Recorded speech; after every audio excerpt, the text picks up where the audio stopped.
convidar o pastor Adriano, que vem aqui à frente, e nós vamos passar a palavra para o pastor Adriano, que vai se apresentar. Na quinta-feira eu apresentei ele um pouco, aqui esteve conosco no culto de ações de graças, e falei para a igreja que ele ia estar aqui hoje falando sobre o tema do seu livro, Sofrimento. Cadê o livro? Como lidar com ele. Interessante que quando o irmão Edinho anunciou a canção de abertura do culto hoje, de que tudo que Deus dá é bom, eu disse para o pastor Adriano, eu disse para ele, até a dor que vem do Senhor é bom. E eu creio que ele vai poder falar um pouco sobre isso. Às vezes a gente não pensa como a dor é uma dádiva de Deus, mas ela é. Eu vou deixar o pastor trabalhar então no tema que o Senhor tem colocado no coração dele e falar à igreja do Senhor aqui reunida nesta manhã.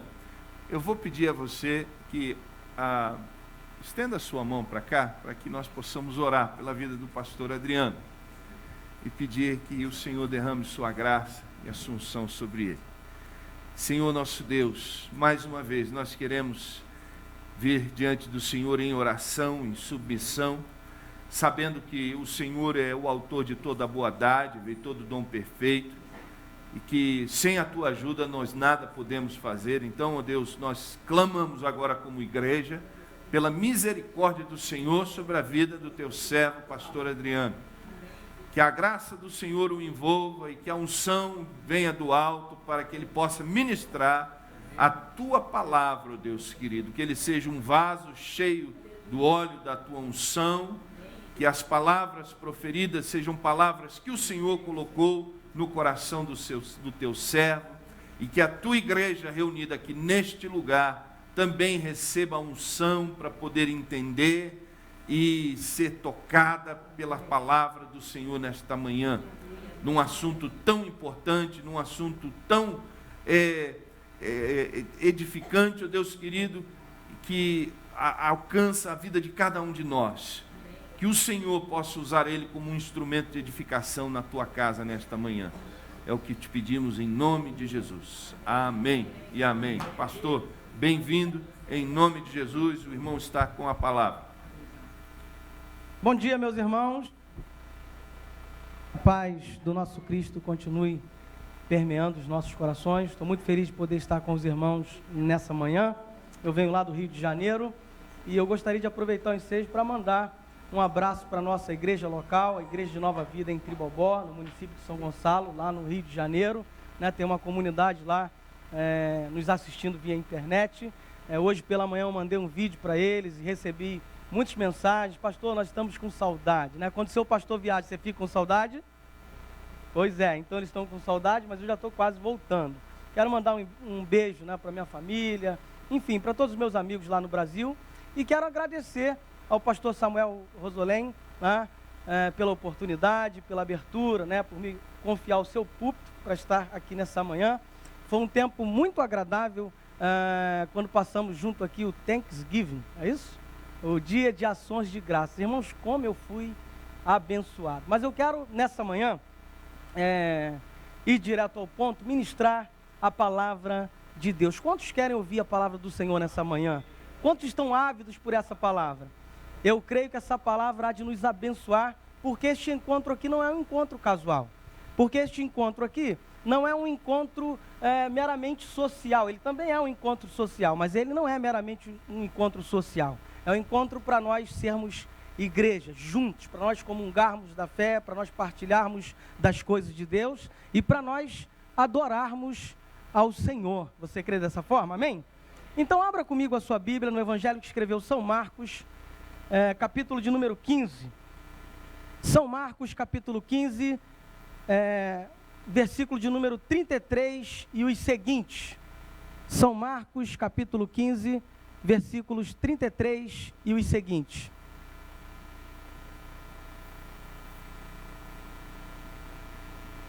Eu queria agradecer ao pastor Luciano pela gentileza de ter me oferecido, como um presente essa caneta da igreja.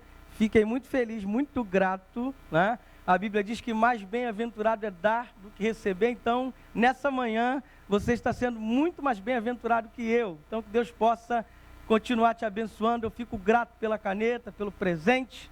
Que Deus abençoe o irmão, né, e sua família, no nome de Jesus. Olha, ganhei uma segunda, aleluia! Coloque a sua Bíblia aí no colo, por essa segunda caneta. Vamos dar um aplauso ao Senhor? Você pode aplaudir a Jesus? Aleluia! Obrigado, querido.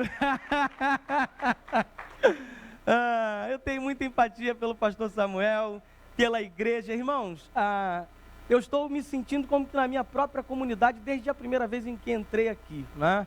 E empatia é uma coisa que acontece porque Deus quer, né? Eu espero que a recíproca seja verdadeira, mas eu estou muito feliz de poder estar aqui. Você encontrou aí o texto sagrado? Marcos 15, 33? Diz assim, chegada a hora sexta, talvez a sua versão seja um pouco diferente, mas as palavras são sinônimas. Chegada a hora sexta, que equivale ao meio-dia, né, às 12 horas, isso aqui é um horário judaico, houve trevas sobre toda a terra até a hora nona, ou seja, até as 15 horas, até as 3 da tarde. A hora nona, clamou Jesus em alta voz, Elohi, Elohi, lama sabachthani, que quer dizer, Deus meu, por que me desamparaste? Alguns dos que ali estavam, ouvindo isto, diziam, vede, chama por Elias. E um deles correu a embeber uma esponja em vinagre, e pondo-a na ponta de um caniço, deu-lhe de beber, dizendo, deixai, vejamos se Elias vem tirá-lo. Mas Jesus, dando um grande brado, expirou. Esse grande brado, ele disse, está consumado. Isso está registrado no outro evangelho. E o véu do santuário rasgou-se em 2 partes, de alto a baixo. O centurião que estava em frente dele, vendo que assim expirara, disse, verdadeiramente este homem era o quê? Filho de Deus. Estavam também ali algumas mulheres observando de longe, entre elas Maria Madalena, Maria mãe de Tiago, o menor, e de José e Salomé, as quais, quando Jesus estava na Galileia, o acompanhavam e serviam. E além destas, muitas outras que haviam subido com ele para Jerusalém. Até aqui. Eu queria que você curvasse sua cabeça agora, nós vamos fazer mais uma oração. Ó Deus, nós te damos graças nessa manhã, nesse início de tarde, por podermos estar aqui para te adorar, para declarar a tua grandeza, a tua soberania, para declararmos, ó Deus, que o Senhor tem a primazia aqui nesse lugar. Nós queremos nos render total e completamente ao Senhor nessa manhã.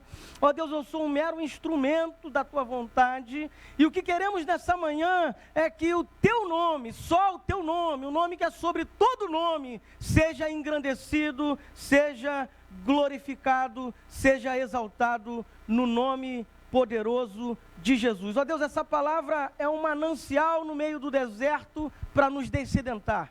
Essa palavra é pão dos céus para nos alimentar.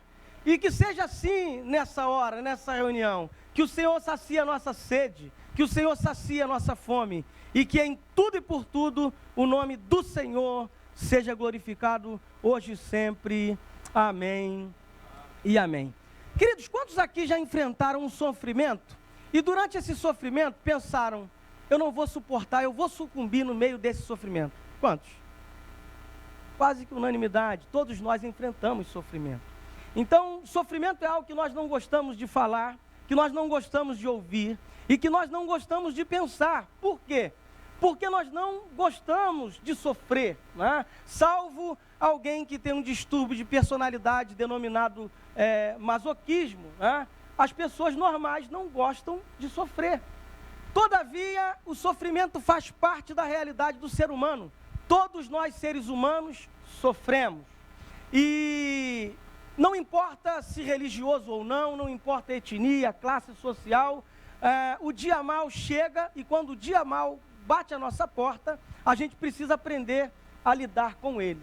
Então, quando nós olhamos para esse texto que nós acabamos de ler, nós vemos o ápice do sofrimento de Jesus, o nosso mestre, o nosso Senhor. Quantos são discípulos de Jesus aqui? Todos nós. Então nós vemos o nosso mestre, o nosso guia, no ápice do seu sofrimento.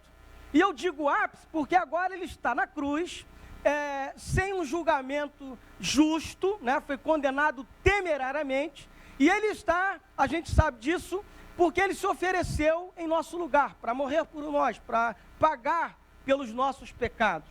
E Jesus não apenas sofreu na cruz, a sua vida inteira foi uma vida que carregava em seu bojo o sofrimento. Ao nascer, não havia lugar para que ele nascesse, ele foi posto numa estalagem muito simples, num lugar de animais, num coxo de animais. E se não bastasse isso, o rei Herodes manda uma perseguição, manda matar os bebês daquela época, porque ele sente que o seu governo está ameaçado. Não sabia ele que o governo de Jesus não era um governo deste mundo, que o reino de Jesus não era o reino deste mundo, e ele se sente ameaçado e manda perseguir todas as crianças, e muitas crianças morrem naquela época.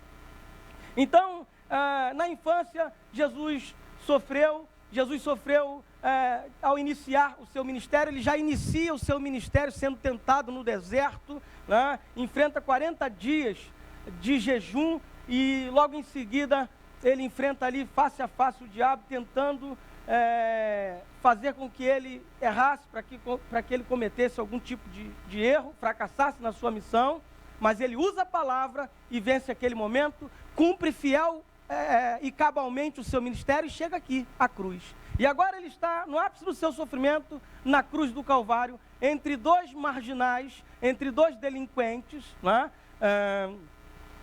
E ele está ali sofrendo. E naquele momento maior de sofrimento, naquele momento onde a dor é intensa, diz o texto que os céus se escurecem, que os céus se tornam negros, que as nuvens se tornam pardacentas sobre a sua cabeça. E se não bastasse isso, ele está sentindo a dor, a agonia, o peso. E ele, então, num dado momento, ele põe para fora aquilo que ele está sentindo e ele clama por Deus, dizendo: Deus meu, por que me desamparaste? É bem verdade que Deus não havia desamparado, porque Deus jamais desampara um filho seu. Mas quantos de nós sentimos essa sensação muitas vezes? A sensação de desamparo, a sensação de que estamos sós. E Jesus sentiu isso, e ele não maquia o seu sentimento, ele dá um grito, ele põe para fora aquilo que ele está sentindo, e ele diz: Deus meu, por que me desamparaste? E nesse exato momento aparece aquilo que eu denomino de abutres, né, num sentido figurado. São aquelas pessoas que aparecem para zombar. No pior momento da vida de Jesus, aparecem os zombadores. Vede, ele chama por Elias, vejamos se Elias vem salvá-lo. E põe lá vinagre na ponta do caniço e põe na boca dele. Enfim, nesse pior momento, Jesus ainda é achincalhado ainda mais. Mas diz o texto que num momento, ele dá um brado. E então ele expira. E quando ele dá esse brado, o véu do templo se rasga de alto a baixo, um caminho é aberto. Esse véu do templo era uma cortina muito espessa, que segundo Joséfo, um historiador judeu, alguns cavalos numa ponta e outra seriam necessários para que esse véu se rompesse, para que houvesse uma ruptura, né?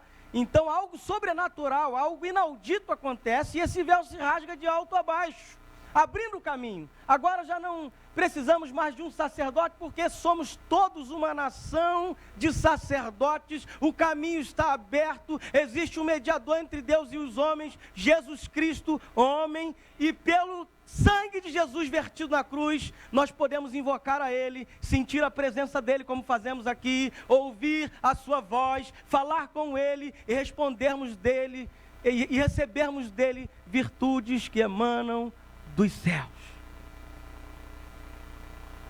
E como se não bastasse, preste atenção, querido, o centurião romano, o homem que era o pior algoz de Jesus nesse momento, o chefe dos 100 soldados que estavam perfurando Jesus, estavam maltratando Jesus, estavam pondo nele coroa de espinhos, estavam furando o seu lado. Esse homem, ao ver Jesus expirar, em face da atitude de Jesus naquele pior momento da sua vida, ele diz: verdadeiramente este homem era filho de Deus. Ele se rende, ele se converte. E quiçá outros soldados que não estão registrados aqui. E diz o texto, nos versículos seguintes, que haviam ali próximos da cruz algumas mulheres, pessoas que Jesus haviam abençoado, né? E essas pessoas respondem, estando ali perto, ainda que sem poder fazer nada, mas estão ali, talvez pedindo a Deus: Senhor, tem misericórdia. E aquele momento acontece. E esse texto, queridos, ele tem algumas verdades, algumas lições, e são essas lições que eu gostaria de compartilhar com você nessa manhã. Por quê? Hoje se fala muito no evangelho do pare de sofrer. Venha para o evangelho e não sofra mais. E evangelho é sinônimo de sofrimento, irmãos. Alguém disse para mim: o evangelho é um mar de rosas? Sim, é. Pastor, como assim? Quantos gostam de uma rosa? Você gosta de rosa? Rosa é cheiroso. Minha esposa, quando eu dou rosas para ela, ela fica muito feliz. Mas a rosa, com toda a sua beleza, traz os seus espinhos, né? Você tem que ter muito cuidado para pegar. Você faz aquelas embalagens para que os espinhos não perfurem. Então, assim como no mar de rosas, no evangelho a gente vai encarar algumas realidades espinhosas. E Deus, aquele que nos chamou para o evangelho, aquele que nos apresentou as boas novas, aquele que nos chamou para essa nova vida, Ele vai nos habilitar para que enfrentamos os percalços, para que enfrentamos as adversidades, para que enfrentemos os momentos difíceis no nome de Jesus. Então a primeira verdade que a gente aprende aqui nesse texto é que em alguns momentos os céus se tornam enegrecidos. Então como reagir? Queridos, os céus se tornam enegrecidos sobre as nossas cabeças quando perdemos um ente querido, quando a morte nos maltrata.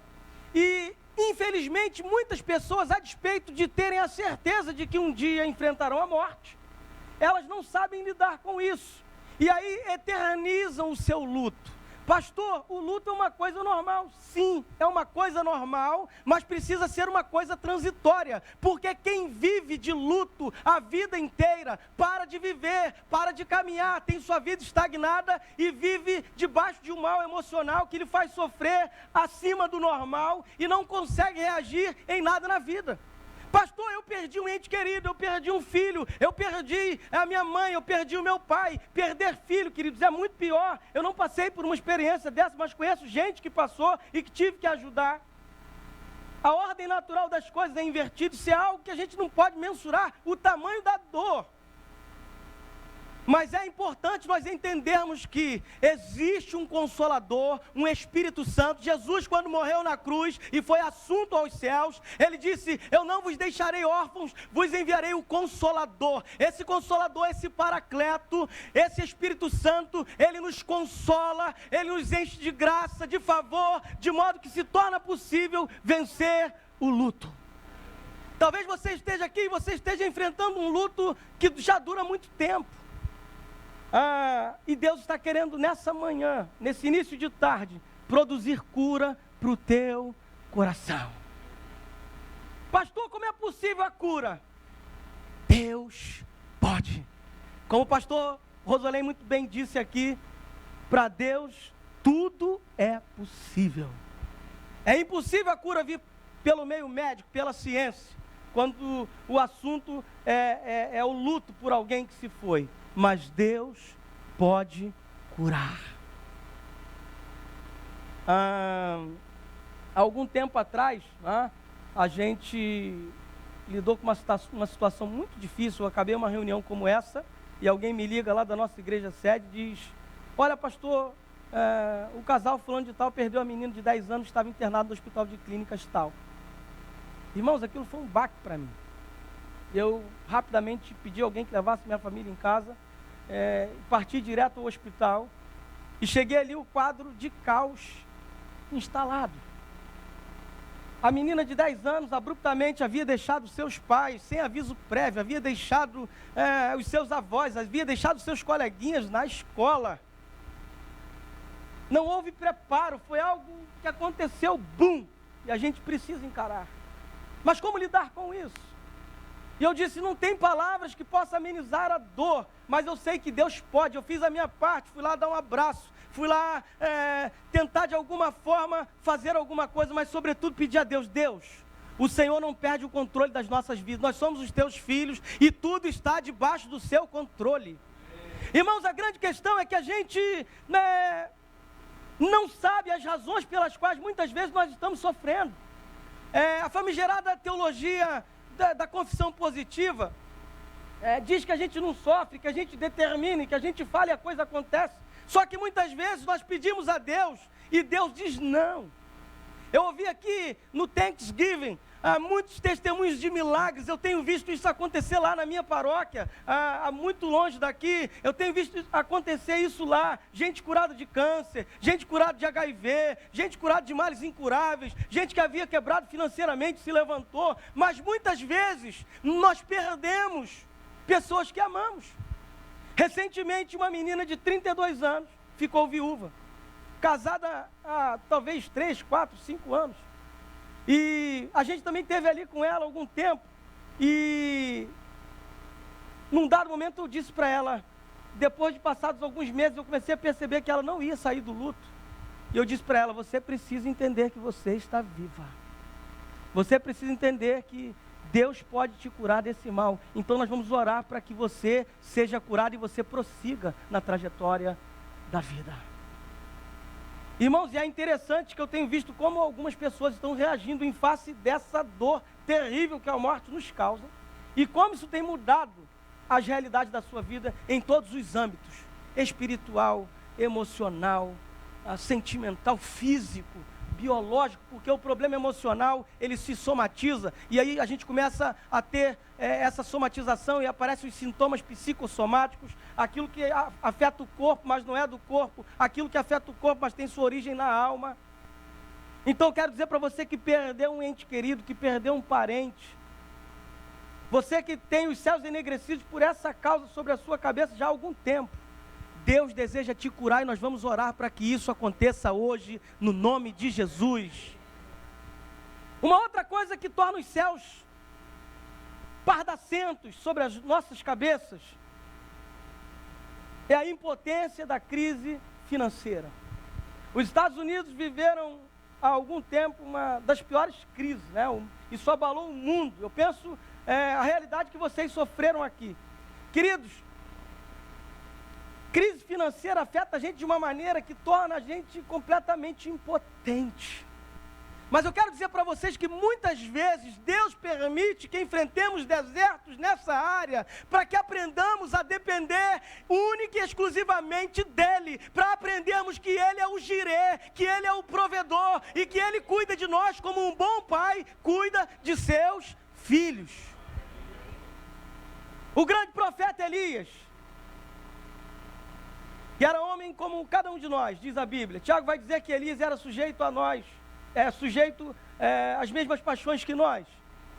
E Elias aparece no cenário, a gente sabe que ele era um tisbita, um homem de Tisbe, a gente não sabe muita coisa sobre ele. Ele aparece no cenário, recebendo de Deus uma ordem, ele vai até Acabe e diz, olha, não vai chover por um determinado tempo.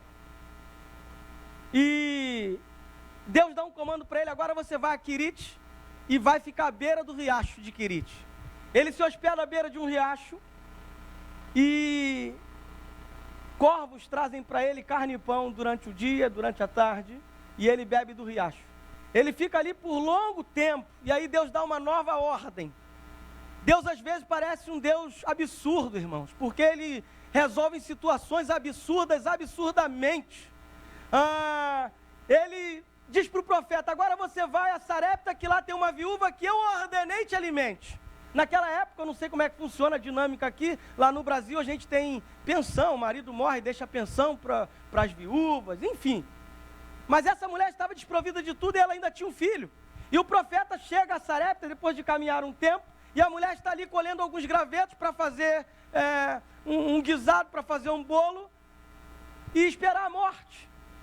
E ele pede água, traz um pouco d'água para mim, e quando a mulher vai buscar, ele diz, o que você tem em casa? Ela diz, nada, senão um pouco de farinha e um pouco de azeite. Aí ele diz, então você vai lá, faz um bolo primeiro para mim, e depois nós vamos comer à vontade, porque a farinha não vai faltar da panela e nem o azeite vai faltar da botija. Querido, sabe o que é isso? O profeta naquele tempo representava o próprio Deus. Deus está dizendo para ela, coloque isso que você tem na minha mão e você vai ver a minha provisão. E aí ela obedece conhece a voz do profeta, que mais do que a voz do profeta era a voz de Deus. E então eles vivem ali durante muitos e muitos dias, e a farinha não falta e o azeite não falta. Pastor, eu estou enfrentando um deserto na área financeira, eu cheguei aqui há pouco tempo, eu estou distante da realidade, talvez dos meus pares, eu estou vivendo um tempo difícil. Eu quero dizer para você, querido, que se você está aqui foi porque Deus lhe trouxe, e se Deus lhe trouxe, Ele vai te abençoar, Ele vai cuidar de você, Ele vai fazer você prosperar nessa terra, no nome de Jesus. E eu quero dizer para você que desertos na vida de um crente não são para nós morrermos. Desertos são para que nós aperfeiçoemos a nossa fé. No deserto, Deus tem a oportunidade de realizar milagres, de fazer sinais, de fazer prodígios, de executar maravilhas. Quando Israel peregrinou no deserto rumo à terra prometida, eles viram maná cair dos céus, eles viram água brotar da rocha. Se você vive um deserto hoje, Deus vai cuidar de você e você vai ver milagres de Deus acontecendo para a glória do nome dEle. Uma outra coisa que torna os céus enegrecidos sobre as nossas cabeças é a depressão, ou os males correlacionados com a depressão, os males das emoções. Queridos, nós vivemos hoje tendo a depressão como o mal do século. Milhares e milhares de pessoas mundo afora estão vivendo desse mal. Pastores têm dado cabo da sua vida porque não têm aguentado as pressões do ministério, não têm sabido lidar com o sofrimento, com a dor, talvez dele, de sua família e de terceiros, e não, numa realidade não muito distante de nós. Homens de Deus têm dado cabo de suas vidas. E, lamentavelmente, muitos de nós nos arraiais evangélicos não sabemos lidar com esse mal. A depressão, Hernandes Dias Lopes vai dizer que é uma enfermidade que faz com que o indivíduo veja a vida pela ótica do retrovisor. Ele só consegue olhar para trás. Ele não consegue olhar para frente. Ele não consegue ter esperança. Ele não consegue ter o entendimento de que ele vai sair daquela situação. Eu não sei se você talvez enfrente o mal das emoções, se você, por alguma razão, está com síndrome do pânico, né? Lá no Rio, a violência está muito intensa e, vez por outra, eu tenho que atender alguém que foi vítima de um assalto, né? E que, por conta disso, está vivendo o medo de sair da sua residência, de encarar o coletivo, de entrar no seu carro e ir para o trabalho. Então, eu quero dizer para você que depressão precisa ser tratada como tem que ser tratada. Terapeuta, médico e oração. A oração em primeiro lugar e depois as outras duas coisas. Pastor, o senhor fala de depressão, teoricamente isso é muito fácil, porque eu vivo a depressão, o senhor nunca viveu. Ledo engano. No momento crucial da minha vida, quando eu me preparava para o ministério, quando eu estava no seminário, eu vivi um tempo de depressão. Eu passei 3 anos e meio numa depressão profunda. Eu tomava 9 comprimidos por dia e era muitas vezes recriminado pelos meus pares. Na igreja as pessoas diziam, ele toma remédio, então a fé dele está abalada, a fé dele está afetada. Tem um ditado lá no Rio que diz que só sabe da dor, só sabe onde o calo aperta quem está sentindo, né? É muito fácil a gente pré-julgar, a gente condenar, a gente emitir um juízo de valor de coisas que a gente não sabe. E muitas vezes eu fiz uma oração, falei, Deus, como eu tenho um chamado, se o Senhor permite que eu esteja assim. Irmãos, a depressão causa uma dor que a gente não consegue explicar, é uma dor latente, é uma dor intrínseca, é uma dor na alma, é algo horroroso que faz com que alguém que sente a depressão sinta vontade de morrer. Eu nunca senti vontade de morrer, sou grato a Deus por isso, mas certa vez, indo para o seminário, eu disse, Deus, me cura dessa dor ou me amputa um braço. Elias foi além. Ele disse: Deus, eu não aguento mais, eu quero morrer, porque depois do embate do Carmelo, quando ele luta contra 450 profetas de Baal e 400 profetas do poste ídolo, aquela guerra tremenda que a gente sabe, ele se manifesta ali com autoridade, com o poder de Deus. Depois daquela batalha, Jezabel manda um recado para ele, ele foge, e ele vai se enclausurar numa caverna. Ele está vivendo depressivamente e ele pede para si a morte. Ele se enche de autocomiseração. Ele diz: Deus, só fiquei eu. E Deus diz: Elias, você é um garoto, tem mais 7.000 aí que não se dobraram. E Deus trata ele, de modo que ele não morre e ele é transladado aos céus. Então eu quero dizer para você nessa manhã, querido, nesse início de tarde, nessa tarde já, passamos do meio-dia, eu quero dizer para você que esse mal que você está vivendo tem cura. Sobretudo, confie em Deus. Há uma esperança no fim do túnel. E quando eu falo isso, eu não falo teoricamente, eu não falo por causa de estudos científicos, eu falo porque eu vivi. Pastor, como é que Deus te curou? Irmãos, quando alguém vinha me achincalhar por causa dos remédios psicoterápicos que eu tomava, por causa dos psicotrópicos, eu simplesmente ignorava. Eu não dava ouvidos. Eu sabia que aquilo era um paliativo, mas que eu precisava daquilo naqueles momentos. E eu quero dizer para você que Deus vai curar você. Deus está trabalhando em seu favor para te curar. E se você está vivendo isso, é porque Ele permitiu, é porque Ele está permitindo, e Ele vai agir para que você seja curado no nome de Jesus. É interessante que essa não é uma realidade só nossa, né? Quando eu estava aqui no Thanksgiving, né, eu falava do livro muito sucintamente, uma irmã me abordou no final e ela disse: pastor, eu perdi uma cliente de 38 anos com depressão. Ela deu cabo de sua vida, deu um tiro no seu ouvido. E a gente tem visto isso acontecer o tempo todo. Isso não é muito divulgado, porque o suicídio estimula outros pretensos suicidas. Então não se divulga muito. Mas esse mal tem cura, meus irmãos. A gente precisa reconhecer as nossas fragilidades, as nossas ambiguidades, as nossas debilidades e assumi-las. E Deus trabalha nas nossas fraquezas para nos abençoar. Como enfrentar a solidão, o desamparo e o medo? Querido, Jesus sentiu isso. Pastor, Jesus sentiu. Jesus era tão homem quanto eu e você, queridos. Lamentavelmente, a gente só olha para Jesus na sua divindade, não na sua humanidade. Só que Jesus estava aqui na condição de um homem que está morrendo pela humanidade. Um homem perfeito, é claro, mas um homem com os sentimentos, com a natureza, com um corpo como o nosso. E Jesus se sente aqui desamparado. Judas o havia vendido, os demais discípulos haviam fugido. João, o outro evangelista, relata, está ao pé da cruz, de longe, apenas observando. Mas ele sente a dor do desamparo. Ele havia sentido medo quando ele estava há momentos antes daqui, no Getsemane. E ele diz: Pai, se possível for, passa de mim este cálice. Quantas vezes nós fazemos uma oração similar, talvez com outras palavras? Se possível, Senhor, passa de mim este cálice. Mas Jesus diz: todavia, seja feita a tua vontade e não a minha. Ele sabia que ele precisava se entregar por nós. E Jesus agora põe para fora aquilo que ele está sentindo. Isso também é terapêutico. Ele diz: Deus meu, por que me desamparastes?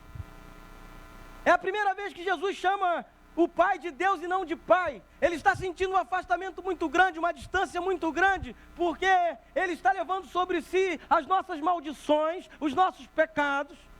E há um distanciamento. Ele sente isso. Mas Deus está ali, olhando, observando e dizendo: meu filho vai vencer, porque o final não é a morte. Talvez você esteja enfrentando um processo de solidão, sobretudo porque você se deslocou do Brasil para cá. Você não tem ninguém aqui, aparentemente. Olha quantas pessoas você tem aqui à sua volta. Nós somos uma família bendita do Senhor. Quando Deus disse a Abraão: eu farei de você uma grande multidão, uma grande nação. Pode aplaudir o Senhor, Ele é digno. Vamos aplaudir mais forte. Ele é digno. Aleluia. Quando Deus chama Abraão e diz: Abraão, eu vou fazer de você pai de multidões, pai de uma grande nação. Deus estava se referindo a nós, porque no reino espiritual nós somos todos descendência de Abraão.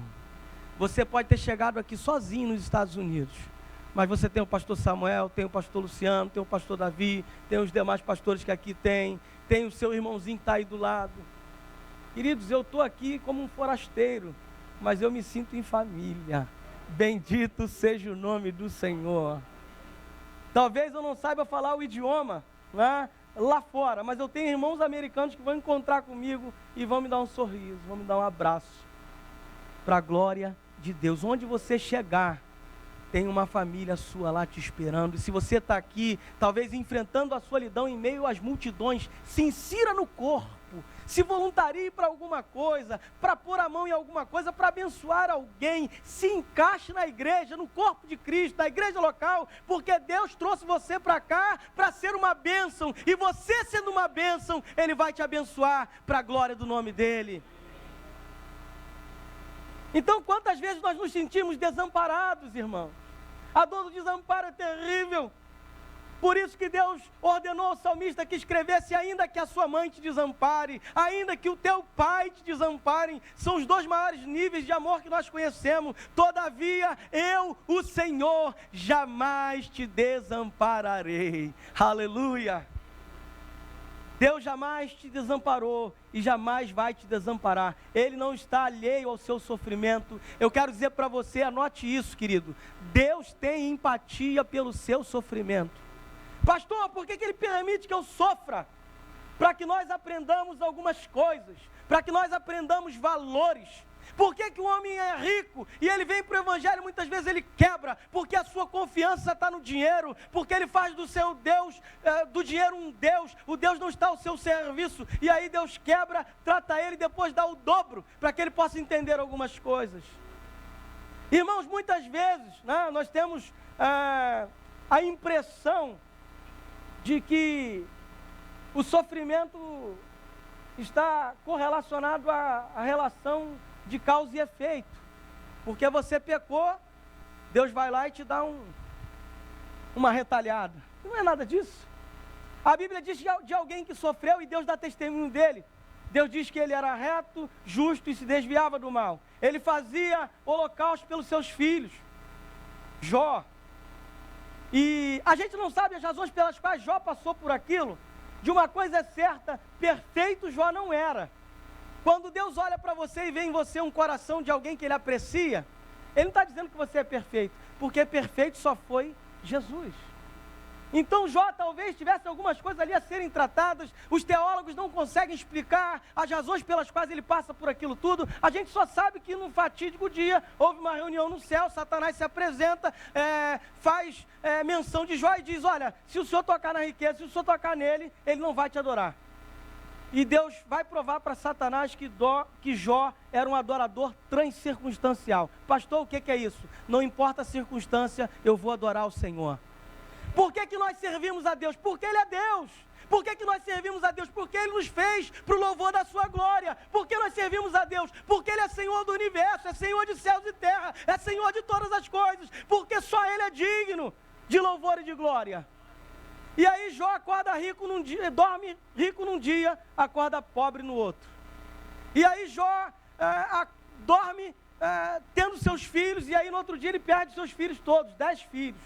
E ele começa a possuir uma enfermidade, o diabo toca no seu corpo e ele tem uma enfermidade, ele se torna cheio de chagas, cheio de uma enfermidade que aparentemente já se vê a coisa ruim acontecendo com ele. E aí em meio àquilo tudo ele diz: nu saí do ventre da minha mãe, nu eu tornarei para lá, louvado seja o nome do Senhor. Aleluia! Ele é digno! Ele é digno! Aleluia! Sabe, queridos, muitas vezes nós pensamos que algumas coisas são prerrogativas de Jesus, e aí as pessoas associam aquilo que aconteceu a Jesus. Jesus era o Filho de Deus, mas quando a gente vê outros homens, e a Bíblia dizendo que homens eram à semelhança de nós, sujeitos a algumas fraquezas, algumas debilidades. A gente percebe que Jó passa por um processo, seus amigos lhe acusam, dizem para ele, o que você fez, rapaz? Onde você se meteu? Por que você está passando por isso? Não é possível que você esteja vivendo a integridade diante de Deus. A acusação caluniosa, irmãos, é a pior coisa que pode acontecer. Talvez você tenha vivido, ou esteja vivendo, ou vai viver isso, e Deus está dizendo para você, não importa o que pense ao seu respeito, eu é que sei que pensamento tenho a vosso respeito, pensamento de paz e não de mal, para vos dar o fim que desejais. E aí Jó faz algumas declarações, queridos. Mesmo antes do seu processo de dor ser algo pretérito, ele diz, bem sei que tudo podes, e nenhum dos teus planos podem ser frustrados. Sabe o que é isso, querido? No meio do deserto, no meio da dor, no meio da crise, no meio da adversidade, ele conheceu Deus de uma forma mais profícua, de uma forma mais profunda, de uma forma mais contundente, e ele sabia que aquilo que estava reservado para ele, ninguém podia roubar. Ele sabia que haveria cura para a sua vida, e cura plena. Ele sabia que Deus estava com ele mesmo naquele processo. E ele diz, bem sei que tudo podes, e nenhum dos seus desígnios podem ser frustrados. Talvez você esteja se sentindo desamparado, com medo. Nesse processo que você está vivendo hoje, eu quero dizer, Deus está com você. Ele está aí do seu ladinho para te abraçar, para te acolher e para dizer, meu filho, eu amo você e vou cuidar de você até o fim da jornada. E por fim, essa mensagem está sendo muito suprimida, mas é necessário, daqui a pouquinho eu tenho que estar na outra igreja, então já vou me despedir de vocês daqui, né? Sintam-se abraçados por mim. Não raras vezes a gente precisa lidar na dinâmica da vida com os abutres. Pastor, o que é isso? Isso é uma linguagem figurativa, uma linguagem figurada. Os abutres surgiram na vida de Jesus o tempo todo. Eram os fariseus religiosos que estavam à sua caça. Onde Jesus estava tentando ganhar um publicano, tentando converter um pecador, tentando converter alguém, aparecia um fariseu para tentar lhe pegar em alguma palavra, para lançar uma indagação, uma inquirição, uma perquirição, e para fazê-lo com dolo. E eles eram performáticos, eles eram engomadinhos, eles andavam bonitinhos por fora, e Jesus dizia, vocês são bonitinhos por fora, mas por dentro vocês são sepulcros caiados. E esses abutres aparecem na nossa vida, querido, ao longo da nossa trajetória. Você quer ver eles se manifestarem?